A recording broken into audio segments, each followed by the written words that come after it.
안녕하세요. 바이바이 중독TV 대덕구 중독관리 통합지원센터의 신재호입니다. 저는 정신건강의학과 전문의입니다.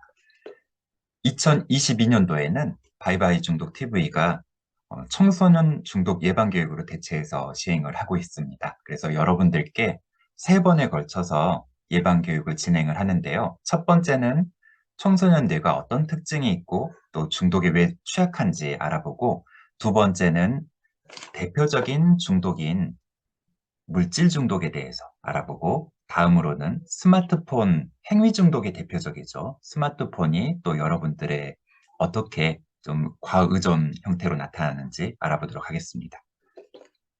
오늘 이 시간에 청소년 뇌가 어떤 특징을 가지고 있고 또 왜 중독에 취약할 수 있는지에 대해서 알아보기로 하겠습니다.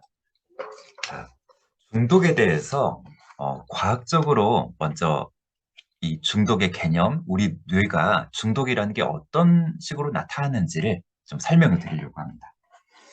여기 쥐가 보이죠? 쥐 실험인데 이게 굉장히 뇌와 관련해서 획기적인 사실을 알게 된 실험입니다. 좀 쥐의 1953년 정도 그때 캐나다 한 연구소에서 이 실험 쥐의 뇌에다가 전극을 심었죠. 그래서 쥐가 레버를 누르면 전류가 흐르는 장치를 만들었습니다. 원래는 뇌 수명과 각성 중추를 표적으로 전극을 심으려고 했는데, 근데 이게 우연히 다른 곳에 심어진 거죠. 뇌 중격이라는 곳에 심어지게 됐는데, 이게 이제 행동 신경과학 역사에서 아주 극적인 결과를 나타내게 된 거죠. 그래서 뭔가 레버를 누르라고 했는데 얘네들이 시간당 수천 번씩 자극을 하는 겁니다. 그래서 이 뇌가 어떤 전기 자극이 들어오길래 어디에 지금 어떤 역할을 하지? 어떠길래? 근데 얘네들이 먹이를 포기하면서까지도 계속 레버를 누르다가 굶어 죽기도 합니다. 그래서 이 포유류의 뇌에는 뭔가 누르면 자극이 되면 굉장히 만족을 하고 좋은 어떤 그런 뇌의 중추가 있나 보다라고 생각을 해서 여기에 쾌락중추다라고 이야기를 붙이게 됩니다. 이 중격 측 좌핵 이쪽이 자극이 된 걸로 보입니다. 그래서 더 세련된 명칭으로 되뇌의 보상회로다 이렇게 이야기를 붙이게 된 거죠. 그래서 보상회로가 이제 이렇게 이제 어느 정도의 그 윤곽을 만들고 있습니다. 그래서 이 쾌감중추, 이 중추는 인간의 뇌에도 존재하겠는데요. 이 쾌감중추, 대뇌 보상회로라고 볼 수 있는 중추에는 도파민이라는 호르몬이 나오게 됩니다. 그래서 이 쥐가 레버를 눌렀을 때 아마 이 호르몬이 나오게 되면서 쾌감을 느끼게 되는 거죠. 그래서 이거 좋다. 또 해야지. 기억해야지. 이렇게 뭔가 동기부여 하게 만드는 그런 행동의 경로를 만들게 되죠. 근데 이 원리가 바로 중독에 관여하는 원리가 됩니다. 그래서 가령 우리가 뭔가 맛있는 걸 먹게 됐을 때, 그때 또는 마음에 드는 이성을 만났을 때 도파민이라는 호르몬이 쏟아져 나오면서 만족감을 느끼게 되죠. 이 동영상을 잠깐 보실게요. 자, 먹습니다. 그래서 만족감을 느끼고 이 회로가 활성화가 됐죠. 근데 여기서 설명하는 거는 이 기억들이, 그러니까 뭔가 만족감이 느껴지는 이 기억들이 남아 있어서 또 다시 뭔가 맛있는 음식을 보기만 해도 아니면 상상만 해도 이것도 먹고 싶다, 찾고 싶다라는 생각이 든다는 거죠. 자, 이런 게 보상 시스템입니다. 이 보상 시스템이 죄송합니다. 자, 이 보상 시스템이 그러기 때문에 사람에게 생존에게 유리한 행동을 반복해서 할 수 있게 만드는 거죠. 그리고 뭐 이런 본능적인 부분, 먹고 어떤 성적인 부분 뿐만 아니라 여러 가지 삶의 모든 다른 동기 형성에도 관여를 하게 됩니다. 그러니까 뭔가 뭐 마라톤에 이게 골에 도달했을 때, 그리고 힘들게 산 꼭대기에 올라갔을 때, 와 하고 이제 정상에 도달해서 그때 느끼는 만족감, 이런 때에도 그 만족감이 도파민이라는 호르몬이 나오게 되면서 아, 이게 좋구나. 아, 이렇게 하면은 또 다음에도 그렇게 해야지. 이런 뭐 학습에도 관여를 하고 여러 가지 동기 형성에 관여를 합니다. 그런데 문제는 이런 만족감이 너무 쉽게 인위적으로 도달될 때가 문제인 거죠. 자, 예를 들어서 이렇게 설명을 드려보겠습니다. 우리 사회에 공정이라는 이슈가 자주 회자가 되고 있고 요즘 젊은 청년들에서 공정한 사회라는 게 굉장히 중요한 그런 미덕이 그리고 원칙이 되고 있습니다. 그러니까 내가 열심히 노력한 것에 대해 정당한 대가를 받는 것이 또 제대로 구현되는 그런 사회적인 보상 체계가 공정이라고 할 수 있을 거죠. 그런데 뭐 사기를 친다든지 아니면은 태어날 때부터 완전 금수저라든지 쉽게 대가를 얻는 사회가 너무 당연하게 만연이 돼 있으면 구성원들이 허탈해서 일을 하고 싶지가 않을 거죠. 이와 마찬가지로 뇌가 너무 당연하게 쉽게 도달하는 만족감을 얻는다? 그러면 다른 노력을 들여서 열심히 고생하거나 그런 걸 통해서 이루고자 하는 일들을 안 하려고 하게 됩니다. 그래서 이 도표와 같이 그러니까 알코올, 담배, 마약, 그리고 뭐 과도한 이제 게임이라든지 그리고 도박 이런 문제들이 쉽게 강한 자극을 일으켜서 도파민을 과다 분비시키고 쾌감을 크게 얻습니다. 그렇게 되면 뇌 보상 회로가 과열이 돼서 말씀드린 대로 그냥 일상적으로 우리가 만족하고 즐거움을 느끼는 거에는 관심을 안 갖게 됩니다. 그리고 중독 행위를 통해서 느꼈던 쾌감에 대해서만 강렬하게 기억하게 돼서 계속 갈망하는 상태가 되죠. 또 그 문제 자체가 또다시 뇌의 제어 기능을 약해지게 만들기 때문에 점점 뇌는 더 충동적인 상태가, 그러니까 브레이크를 걸 수 없는 상태가 됩니다. 이게 중독이 되는 그런 원리라고 볼 수 있죠.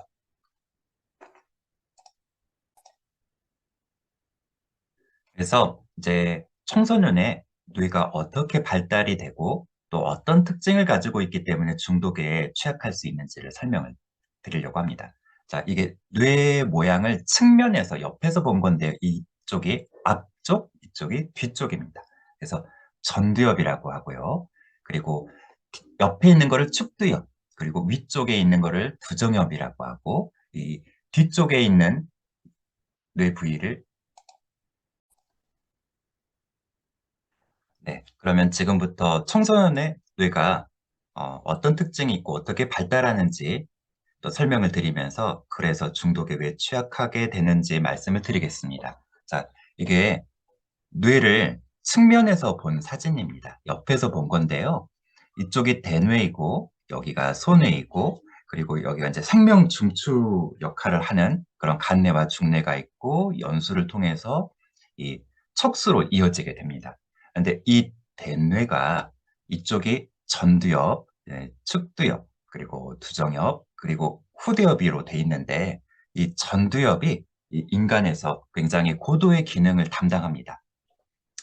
그리고 여기는 뇌세포, 뉴런이라고 하는 뇌세포 단위를 지금 모형으로 보여드리고 있는데요. 이쪽이 세포 핵, 이 세포 몸체입니다. 그리고 이 신경세포는 특징적으로 이런 돌기들이 많이 나 있습니다. 왜냐? 서로 연결을 해야 되기 때문이죠. 그래서 정보를 주고받아야 되거든요. 그리고 축삭이라는 걸 통해서 먼 거리까지도 또 연결을 진행하게 됩니다. 자, 그런데 이 뇌 발달이 청소년기에 금세 끝난다. 우리 몸이 다 성장이 청소년기에 이미 돼 있으니까 뇌 성장도 다 끝날 거라고 생각을 하는데 실은 뇌 성숙은 20대 중반까지도 진행이 됩니다. 뇌 발달은 다른 신체 부위의 발달과 달리 굉장히 많이 생산을 하고 그리고 솎아내는 과정이 있다는 특징이 있습니다. 그러니까 많이 키워놓고 줄이는 거죠. 이게 다른 부위와 다른 발달의 특징입니다. 그래서 제가 언젠가 2019년도에 건강보험심사평가원에서 운영하는 곳에서 보도자료 기사로 낸 게 이게 좀 메인 네이버 판 메인에 올라서 좀 자랑스럽게 여러분께 소개를 드리는데요. 이때 이제 청소년 뇌 가지치기라는 거를 설명을 드리면서 왜 청소년 음주가 더 취약한지를 좀 설명을 드린 내용입니다. 자, 뇌가 가지치기를 합니다. 방금 전에 설명을 드린 게 그러니까 뇌는 생산을 더 많이 해서 다시 줄임으로써 뭔가 정교해지고 더 고도의 기능을 갖게 됩니다. 불필요한 거를 솎아내는 과정들이 바로 가지치기라고 이야기를 합니다. 그런데 이 지금 뇌세포와 연결된 이 서로 연결성을 보여주는 건데요. 세포들끼리 연결이 되는 게 이게 신생하고 한 달이 됐을 때고 이게 9개월이 됐을 때고 그리고 두 돌이 되었을 때 굉장히 성겁게 굉장히 치밀하게 굉장히 연결이 돼 있죠. 그러다가 성인이 되면 오히려 그 연결이 상대적으로 줄어들게 됩니다. 그래서 청소년기 사이에 도대체 무슨 일이 이루어지느냐?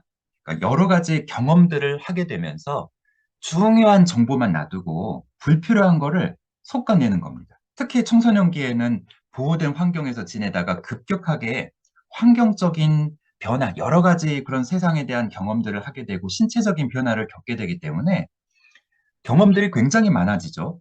그런 경험 속에서 필요한 부위를 놔두고 불필요한 부위를 솎아내서 빠르게 정보 교환이 이루어져야 되기 때문에 솎아내는 과정이 그만큼 굉장히 중요한 거죠. 그러니까 정교해지고 효율적인 뇌로 다시 태어나게 되는 겁니다.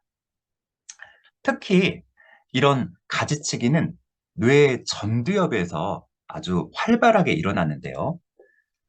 이 좀 보면은 복잡한데 이 영어 내용 보지 마시고요. 이 나이하고 색깔만 보시면 됩니다. 자, 5살의 뇌이고 20살의 뇌인데 딱 직관적으로 보면은 빨갛고 노랗고 초록색이 있었는데 20살이 되면 그런 색깔들이 파란색으로 다 바뀌죠. 이게 성숙도를 나타내는 겁니다. 그러니까 점점점 뇌가 성숙이 되면서 파란색으로 바뀌게 되는데요. 자, 이쪽 보시면은 여기가 뇌 전두엽이에요. 12살 때 초록색이 꽤 많이 보이죠. 이 색깔이 줄어들다가 20살이 되면은 파란색으로 거의 바뀌게 됩니다. 그러니까 이 사이 동안에 뇌가 그러니까 다 커져 있다고 생각하고 우리 신체는 다 커져 있는데 뇌는 굉장히 많은 정교한 발달 작업이 이루어지고 있는 겁니다. 그리고 이 전두엽이라는 부위의 역할이 뭔가 계획을 세운다든지 논리적으로 사고한다든지 위험한 걸 예측해서 피한다든지 또 어떤 충동을 조절하고 제어하는 역할을 한다든지 이런 굉장히 우리 어떤 인간적인 역할을 그러니까 사람이 고등동물이라고 하는데 그런 존재로서 만들어주는 부위인데요. 이 부분이 아직 청소년기는 취약합니다. 그래서 1차적으로는 이런 부위가 취약하기 때문에 중독에 대해서 더 쉽게 노출되게 되고 더 쉽게 중독에 빠져들게 될 수 있는데 또 문제는 이쪽이 덜 발달되어 있는 상태에서 중독에 노출이 되면 이 부분이 손상이 되는데 아까 이 뇌 부위가 위험을 예측하고 계획을 세우고 또 제어하고 참고 그런 기다리는 역할을 한다고 했죠. 근데 이런 부분이 고장이 나니까 더 충동 조절이 안 되는 거죠. 그래서 이중적으로 2번 또 뇌는 더 취약해지고 더 중독에 안 좋은 결과를 나타내게 됩니다. 그래서 이렇게 청소년기의 뇌가 왜 중독에 취약한지에 대해서 설명을 드렸는데요. 이제 두 번째 시간에는 물질 중독인 약물과 알코올이 어떻게 안 좋은 영향을 주는지 그 실태와 그 결과에 대해서 말씀을 드리고요. 마지막 세 번째 시간에는 스마트폰이 일상생활로 우리가 접하게 된 지 얼마 안 지났는데 이거를 조절해서 사용하는 게 점점 어려워지고 있거든요. 그래서 스마트폰 과의존에 대해서 좀 여러분께 교육을 진행을 하면서 마무리를 하겠습니다. 자, 오늘 이 시간에 이렇게 마치겠습니다. 감사합니다.